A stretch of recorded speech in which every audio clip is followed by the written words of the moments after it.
소매 판매도 꺾였다. 미국 시장에 대한 이야기입니다.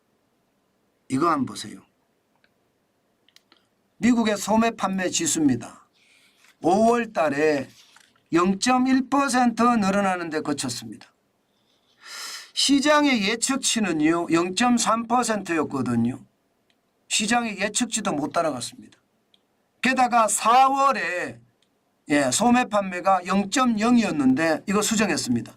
마이너스 0.2로 수정했습니다. 마이너스 0.2가 됐는데 전월 대비해서 그러니까 4월 대비해서 5월에 소매 판매가 떨어졌다는 겁니다. 와, 시장 뭔가 침체의 기운이 느껴진다 이렇게 볼 수 있는 건가요?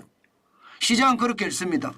당연히 말입니다. 소매 판매가 이렇게 떨어진다는 것은 미국 경제에 어떤 침체의 기운이 느껴진다 이렇게도 생각을 할 수가 있는 겁니다.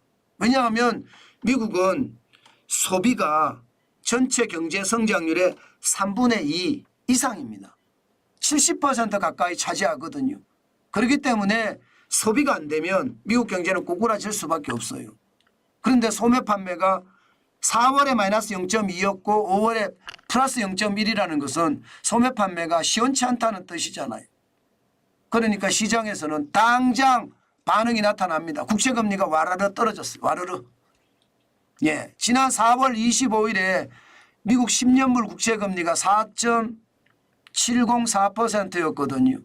그런데 6월 18일에 4.2까지 떨어졌습니다. 230까지 떨어졌습니다.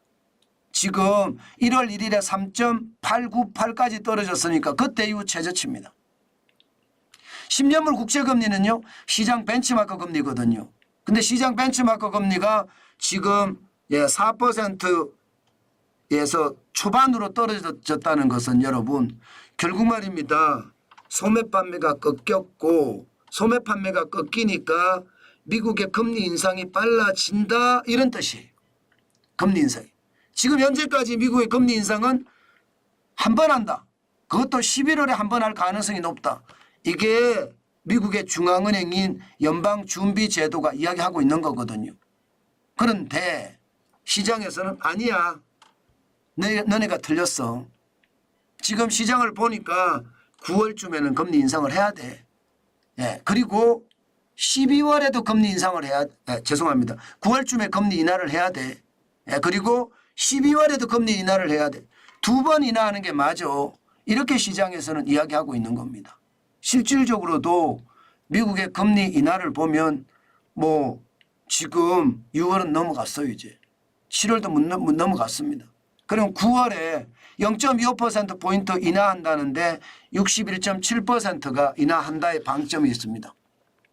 그러니까 많이 인하할 수 있다는 게 현재까지죠. 시카고 상품거래소 패드워치에서 이렇게 이야기하니까요. 게다가 12월에는요. 0.25% 인하한다는 그 확률이 56%까지 올라갔습니다. 12월에는. 그만큼 말입니다. 9월과 12월에 금리를 인상을 한다. 이게 지금 미국 인하를 한다. 이게 전체 미국의 분위기입니다. 제가 미국의 이야기를 여러분들에게 금리 인하를 왜 말씀을 드리나. 미국의 금리 인하는요. 곧 우리 시장에 대한 금리 인하도 바로 뒤따라지고요. 또한 전 세계 시장에도 영향을 굉장히 많이 미칠 겁니다. 달러 환율에도 영향을 많이 미칠 거고요. 미국이 금리 인하를 하면 원달러 환율은 어떻게 될까요? 떨어지겠죠. 당연히 떨어질 겁니다. 또 인하를 하면 더 떨어질 겁니다. 아마 그렇게 시장을 지금 보고 있거든요. 그만큼 말입니다. 일본의 엔화도 미국의 금리 인하를 하면 아마 떨어질 거예요. 엔화의 가치가 상승한다는 뜻이죠. 달러 엔 환율이 떨어진다는 이야기고요. 분명히 미국의 금리 인하는 경제 전체에 미치는 파급 효과가 엄청납니다. 그렇기 때문에 금리 인하가 어떻게 되는지가 경제에서는 굉장히 중요한 요소입니다. 그래서 지금 미국 경제가 좋지 않으면 금리 인하한다잖아요. 그래서 금리 인하에 9월에 그리고 12월에 방점이 있다는 뜻입니다. 그런데 엇갈린 지표도 나오기는 해요. 엇갈린 지표는 지금 산업 생산은 5월 달에 0.9입니다. 작년 7월에 1.0%까지 성장한 적이 있거든요. 작년 7월에. 그러면 5월에 0.9에 10개월 만에 최고치네요. 산업 생산이 좋아진다. 그런데 소매 판매는 줄어든다. 참 이상하죠. 그죠? 일반적으로 산업 생산이 늘어난다는 것은 소비가 많이 일어나기 때문에 산업 생산을 많이 한다는 그런 이야기가 되는 건데 미국 같은 경우는 특히 그렇게 되거든요. 뭐 우리나라 같은 경우는 산업 생산이 일어난다고 해도 소비가 더 좋아진다 보다는 수출이 더 많이 늘어난다 이렇게 갈 수가 있는데 미국은 반대거든요. 소비가 더 많이 일어난다는데 이게 엇갈린 지표가 나온 겁니다. 그러다 보니까 시장에서도요. 이 엇갈린 지표 때문에 우왕좌왕하고 있는 모양새. 우왕좌왕. 오늘 나스닥 종합지수도 보면 우왕좌왕하죠. 우왕좌왕. 시장은 우왕좌왕할 수밖에 없습니다. 엇갈린 지표가 우왕좌왕을 이제 만들어냈다. 게다가 사상 최고치는 또 올라갔어요. 그래도 0.03% 5.21이 올라갔지만 이게 또 사상 최고치입니다. 17,862.23 나스닥 종합지수. 그러나 많이 올라가진 않았죠. 약 강보합으로 올라갔죠. 마찬가지로 S&P 500 지수 계속해서 혼란스럽다. 0.25% 올라갔습니다. 13.8 이게 31번째 사상 최고치를 경신을 했습니다. 5,487.04 31번째 갱신이에요. 대단하죠. 저는 이거 무너진다고 봐요.